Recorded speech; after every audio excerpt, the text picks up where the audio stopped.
Fadila. Saya Mia Nurmalia. Dan saya Lintang Wijaya Kusuma. Kami akan mempresentasikan Mata kuliah Akuntansi Syariah yang berjudul Akuntansi Akad Ijarah. Assalamualaikum warahmatullahi wabarakatuh. Nama saya Lintang Wijaya Kusuma. Saya di sini sebagai pemateri pertama. Saya akan menyampaikan materi yang berjudul Akuntansi Akad Ijarah. Yang pertama, pengertian akad ijarah. Ijarah berasal dari kata al-arj yang berarti al-iwad ganti atau kompensasi ataupun upah.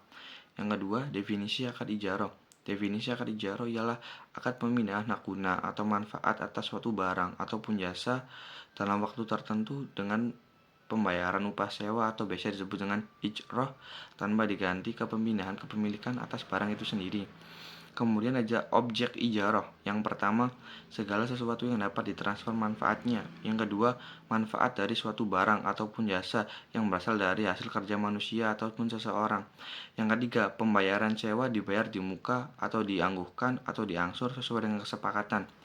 Setelah itu ada jenis akad ijarah. Yang pertama, berdasarkan objek yang disepakati. Yang kedua, manfaat atas aset yang tidak bergerak. Yang ketiga, manfaat atas jasa berasal dari hasil karya atau pekerjaan seseorang.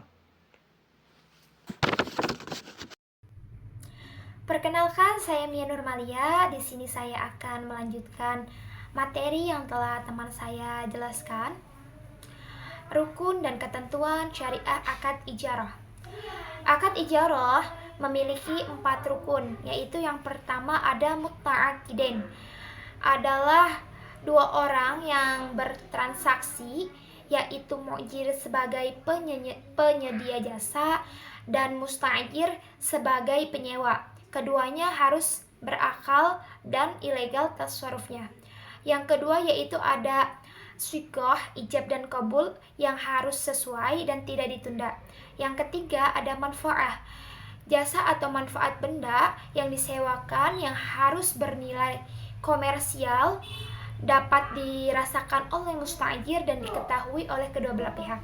Yang keempat atau yang terakhir yaitu ada ujroh, ongkos atau upah yang harus bernilai, diketahui dan tidak sama dengan manfaat yang diterima oleh musta'jir. Selain rukun, akad ijarah juga harus memenuhi beberapa ketentuan, yaitu yang pertama ada kedua pihak harus berakad atas kesadaran dan tanpa paksaan. Yang kedua yaitu objek yang disewakan harus jelas, berwujud dan tidak dilebih-lebihkan. Yang ketiga, objek yang disewakan harus halal dan sesuai dengan ajaran Islam. Yang keempat yaitu waktu sewa ditentukan oleh kesepakatan kedua belah pihak. Yang kelima atau yang terakhir yaitu ada transaksi ijarah akan berakhir jika cacat atau kerusakan pada barang sewa, salah satu pihak meninggal atau tujuan transaksi sudah dicapai. Selanjutnya, materi selanjutnya akan dijelaskan oleh Firial. Di sini saya akan menjelaskan perbedaan antara ijarah dan leasing. Nah, ijarah dan leasing adalah 2 konsep yang memiliki kesamaan dalam prinsip dasar sewa menyewa. Namun, terdapat perbedaan mendasar karena perbedaan dalam kerangka hukum dan prinsipnya. Berikut adalah perbedaannya. Yang pertama itu ada definisi dan dasar hukum. Nah, jika ijarah merupakan akad sewa menyewa dalam hukum Islam, di mana seseorang menyewa jasa atau manfaat dari suatu barang dengan pembayaran tertentu. Dasar hukumnya berasal dari Al-Quran dan hadis. Salah satu ayatnya adalah di surat Al-Baqarah ayat 233 yang menyebutkan bahwa imbalan kepada ibu menyusui adalah contoh penerapan ijarah dan jasa. Ijarah untuk jasa maksudnya. Lalu ada leasing. Nah, kalau leasing itu merupakan perjanjian dalam hukum positif atau umumnya hukum perdata atau komersial di mana pihak penyewa memperoleh hak menggunakan suatu barang dalam pembayaran yang berkala, seringkali dengan opsi untuk membeli barang tersebut di akhir periode leasing. Dasar hukumnya adalah hukum komersial yang berlaku di negara tersebut. Lalu yang kedua ada prinsip kepemilikan. Di akad ijaroh, barang yang disewakan tetap menjadi milik pihak yang menyewakan. Selama periode sewa, tidak ada opsi untuk pengalihan kepemilikan barang. Contohnya menyewa mobil tanpa hak membelinya di akhir kontrak. Lalu kalau di leasing itu dalam banyak kasus leasing memungkinkan penyewa untuk membeli barang di akhir masa sewa. Nah, leasing jenis finance lease sementara barang masih menjadi milik lessor atau pemilik. Nah, ada kemungkinan perpindahan kepemilikan setelah masa kontrak. Jadi kalau misalkan di ijarah itu kalau masa kontraknya sudah selesai, barang tersebut akan tetap menjadi hak milik si pemilik. Sementara kalau di leasing itu ada kemungkinan untuk perpindahan hak kepemilikan di akhir kontrak. Lalu yang ketiga itu ada jenis manfaat. Nah, di ijarah sendiri jenis manfaatnya itu fokus pada manfaat barang atau jasa, bukan barangnya sendiri. Contohnya menyewa rumah untuk digunakan. Jadi yang digunakan itu jasa, bukan jasa kayak manfaat dari rumah tersebut yang disewakannya. Dalam akad ijarah, mutahiyyah bitamlik. Terdapat opsi perpindahan kepemilikan di akhir periode, tetapi ini harus dilakukan dengan akad terpisah. Jadi akadnya harus terpisah kalau misalkan ingin ada perpindahan hak milik di akhir periode atau di akhir kontraknya itu menggunakan hak akad yang terpisah, tidak menggunakan akad ijarah tapi akadnya terpisah gitu. Kalau di leasing fokus pada pembiayaan untuk menggunakan barang tersebut, misalnya leasing mobil untuk kepemilikan di masa depan. Jadi bisa jadi kepemilikannya itu bakal menjadi hak milik di masa depannya gitu. Terus dalam aspek riba, ijarah itu sesuai syariat sehingga tidak mengandung unsur riba, gharar, ketidakpastian, dan maisir, spekulasi. Harga dan manfaat jelas ditentukan sejak awal akad. Jadi harga, manfaat semuanya itu ditentukan di awal akad. Pas akad itu semuanya dibicarakan di situ, dari mulai harga, manfaat, semuanya gitu. Jadi sehingga tidak ada unsur-unsur ribanya. Sementara di leasing, dalam leasing sistem konvensional terdapat unsur bunga atau interest yang dianggap riba dalam Islam. Namun dalam leasing syariah, unsur bunga dihilangkan dan disesuaikan dengan prinsip syariah. Terus yang kelima ada aplikasi praktis. Dalam ijarah banyak digunakan dalam jasa atau barang untuk kebutuhan sementara seperti sewa rumah, kendaraan, atau alat berat. Dalam ijarah syariah digunakan dalam pembiayaan aset yang tetap milik lembaga. Kalau dalam leasingnya, umumnya digunakan untuk pembiayaan kendaraan, alat berat, atau properti dengan orientasi komersial. Leasing konvensional lebih umum dibandingkan leasing syariah.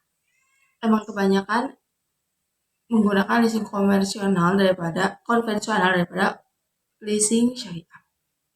Nah, dari kesimpulan di atas, ijarah adalah akad berbasis syariah yang berfokus pada manfaat barang tanpa melanggar prinsip-prinsip Islam. Sedangkan leasing, terutama yang konvensional, sering melibatkan bunga yang bertentangan dengan hukum Islam. Leasing syariah telah muncul sebagai alternatif tetapi tetap berbeda karena mengacu pada akad ijarah atau ijarah mustahiyyah bitamlik.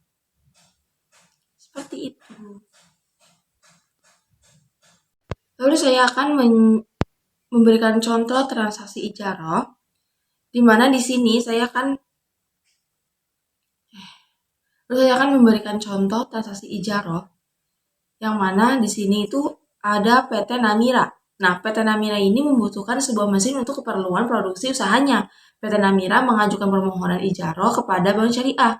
Adapun informasi tentang penyewaan tersebut adalah sebagai berikut. Nah, harga perolehannya itu ada 120 juta, harga umum ekonomis barangnya 5 tahun atau 60 bulan, lalu keuntungan yang diharapkannya itu ada 20%, masa sewanya 24 bulan, nilai sisa umur ekonomisnya itu 0 rupiah, pendapatan sewa per bulannya itu 0, oke, di situ 0 rupiah. Nah, biaya administrasinya 480.000 dan uang mukanya dibayar di awal untuk masa 3 bulan. Nah, lalu seperti apa penyelesaiannya? Nah, teknis perhitungannya di sini ada pokok per bulan modal penyewaan. Nah, sama dengan harga perolehan dikurangi nilai sisa per jumlah bulan umur ekonomis. Oke, di sini sama dengan harga perolehannya kan 120 juta, di situ dimasukin 120 juta dikurangi nilai sisa. Nilai sisanya kan 0 rupiah, di situ 0 rupiah per 60. 60 itu jumlah bulan umur ekonomis ya. Kan jumlah bulan umur ekonomisnya itu 60 bulan. Sama dengan 120 juta dikurangi 0 per 60 sama dengan 2 juta. Oke, sama dengan 2 juta. Yang kedua itu ada pendapatan ijaroh per bulan sama dengan modal penyewaan ditambah buka dalam kurung 6% dikali modal penyewaan. N%-nya apa ini? N%-nya itu adalah keuntungan yang diharapkan ya. Keuntungan yang diharapkan di sini tertulisnya N% dikali modal penyewaan. Jadi 2 juta di dalam kurung 20% dikali 2 juta lagi. Sama dengan kita penyelesaiannya itu yang dalam kurung dulu 20% dikali. Oke. Jadi persediaan aset ijarahnya itu di akun debit sementara kas rekening suppliernya itu di akun kredit. Nah, lanjut. Di sini ada yang kedua, transaksi pada saat akad disepakati. Nah, pada saat akad disepakati terdapat beberapa transaksi yang harus diakui oleh bank syariah.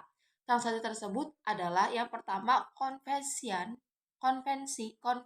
persediaan aset ijaroh menjadi aset ijaroh. Jadi sebagai bentuk pengakuan atas adanya pengalihan hak guna kepada penyewa. Yang kedua itu penerimaan biaya administrasi.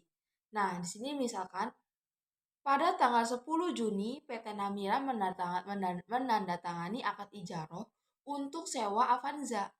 Nah, maka jurnal yang diperlukan pada waktu itu adalah yang pertama ada aset ijaroh di akun debit sebesar 120 juta pada persediaan aset ijaroh. Nah, pada persediaan aset ijarohnya itu di akun kredit. Lalu yang keduanya ada kas atau rekening nasabah PT Namira di akun debit sebesar 480.000 yang tadi ya. Lalu di sini ada pendapatan administrasinya juga 480.000 di akun kredit. Seperti itu. Oke, selanjutnya ada transaksi pada saat bank menerima uang muka sewa. Nah, pada tanggal 10, Bank Syariah menerima pembiayaan uang muka sewa dari PT Namira sebesar 7.200.000 untuk 3 bulan pembayaran sewa. Maka jurnal yang diperlukan pada waktu itu adalah, jadi di sini pada tanggal 10-nya itu kas, jadi PT Namira itu masuk kas nih. Kas atau rekening nasabah PT Namira itu ada di debit sebesar 7.200.000, lalu pada sewa diterima di muka. Nah, sewa diterima di mukanya itu 7.200.000. Lalu di sini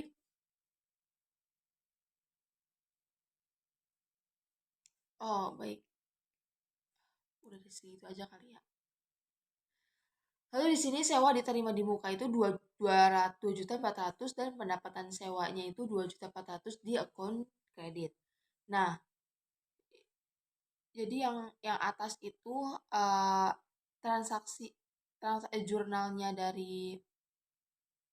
jurnalnya PT Namira, sementara yang bawah itu jurnalnya Bank Syariah.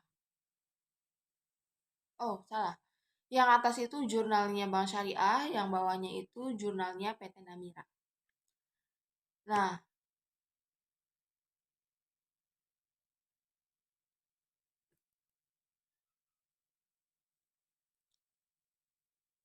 oke teman-teman, mungkin hanya itu yang bisa kami sampaikan. Kurang lebihnya kami mohon maaf. Kami dari kelompok 8 mohon undur diri. Thank you for watching. Bye-bye.